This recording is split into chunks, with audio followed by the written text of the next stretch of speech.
IDubbbz has a huge announcement for you all. Anisa is not the first person or not the first woman I've met. I've met plenty of other women.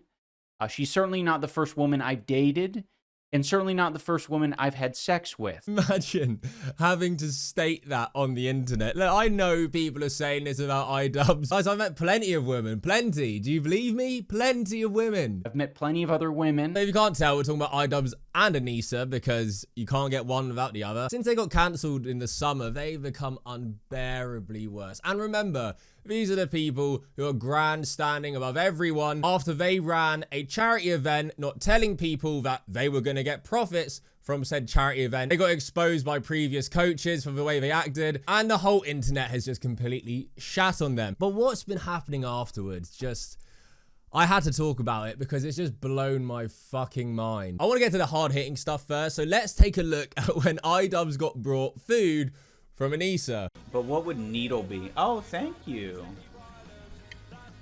Check it out, guys. You won't find me having much sympathy for the man, but look at that slop he's been served with. I mean, fucking hell, I wouldn't feed it to my dog. Inmates at prison are eating better than IDubbbz. But for real, I want to get onto what really kind of irked me and made me want to do this video. So if you remember, IDubbbz's former boxing coach, Coach Mike, and his wife went on Ethan Klein's stream and exposed their conduct, how they were acting, Anisa's erratic behavior. He and Anisa did in fact pay for Hasan and all of his compatriots to travel to and stay at Creator Clash 2.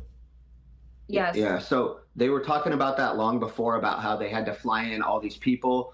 First of all, they rented the hotel for over 300 creators.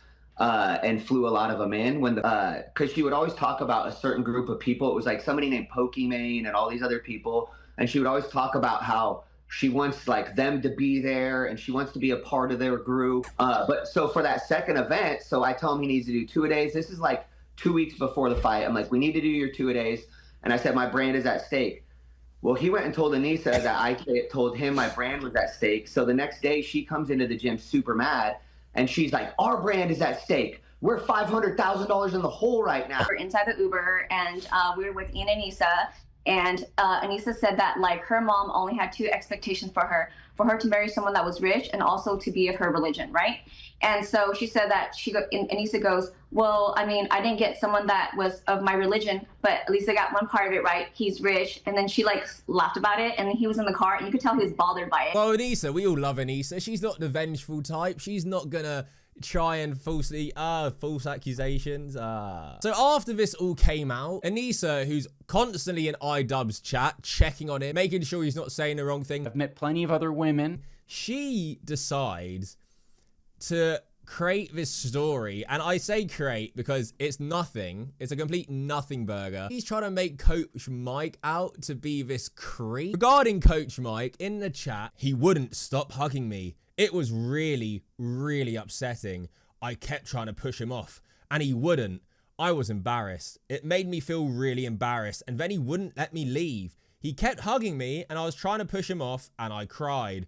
IDubbbz, can you explain why the fuck I was crying? So Anisa tells his story that Coach Mike was just constantly hugging her, wouldn't let go, to the point that she cried. I don't buy that for a second, and even better, when she asked Ian to elaborate, IDubbbz claims that he doesn't remember any of it happening. IDubbbz is many things, but I don't think false allegations are up his alley. If this truly happened and she was so upset, wouldn't she talk to IDubbbz about afterwards a lot more? Wouldn't he be concerned, like, what the hell? Why is this coach creeping on my wife? If Ian doesn't remember and he was there, didn't see it happen, of all the things we've learned about Anisa over the years, we know she loves playing up stories. We know she loves exaggerating. I mean, even this clip, and look, I can't, as I said last time, this is just Coach Mike and his wife's point of view compared to IDubbbz and Anisa. I don't know why they'd make this lie up. It's like a crazy lie if it is one.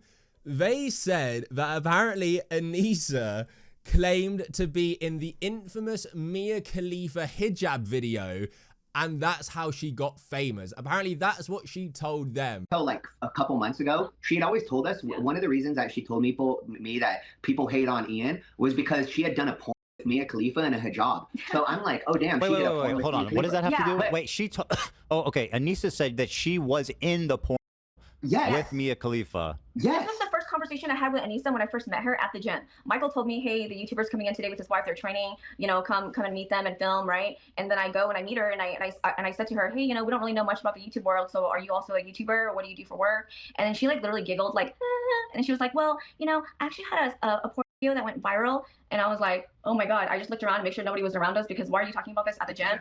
And then she's like, yeah, I had a porn video that I did with Mia Khalifa and another Muslim girl. And the three of us had hijabs on and it was very controversial and I got lots of death threats. And then after that, I was like terrified for my life and Ian needed to protect me. And so that's kind of how I became famous, you know? So she made it seem to me that was how she was. That's such a crazy thing to lie about. Yeah. Imagine. Look, I can't say for sure if it's true or not. Could I imagine her saying it?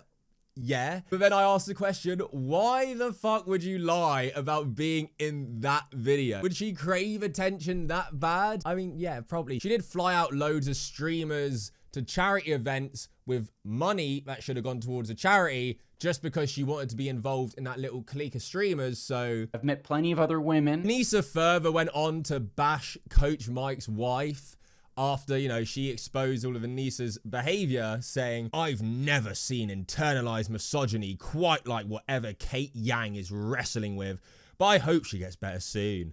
I know she left her job because she got her ass whooped by another woman and got a rib cracked, so I know she's probably not making many friends.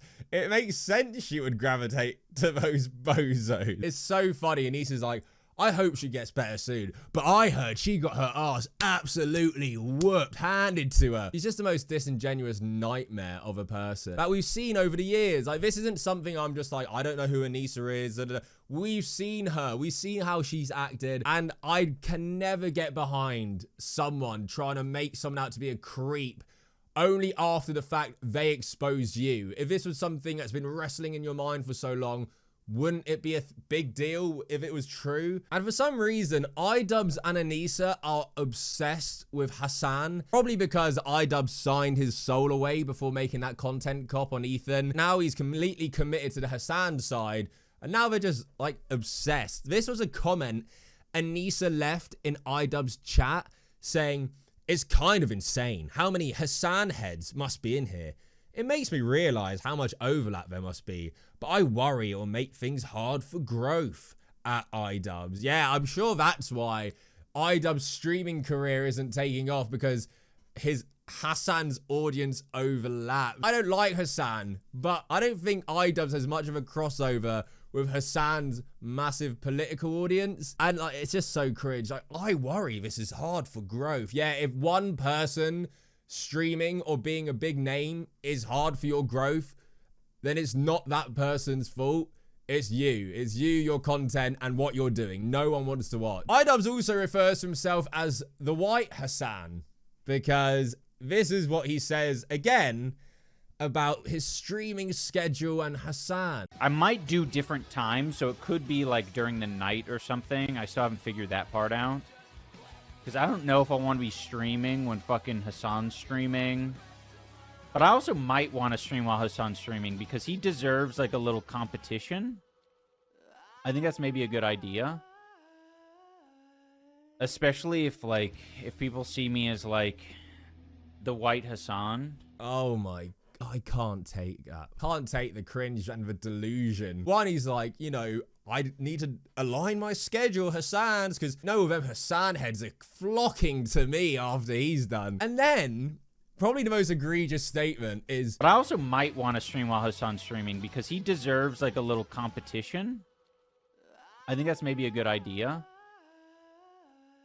Especially if people see me as like the White Hasan. Get a fucking grip. I mean, just to put this into context for you, I'm not one to bash people's numbers, but IDubbbz was like a mega YouTuber. When he streams, he averages like 346 viewers. Hasan averages 30.4k viewers. What competition are you even talking about? You have to be the most deluded man to think that Yeah, I'm going to give this guy a compliment. You don't even touch the sides on Hasan's numbers. Like, let's be honest. Couple that with Anisa being like, oh, I worry for growth here. And, you know, they're just masterminding this way to grow. What don't you two understand? That you guys have destroyed your reputation, all the political stuff aside that everyone talks about, just based on what you guys have done with the charity events, how you've acted after the charity events. No one wants to watch just two unbearable people on stream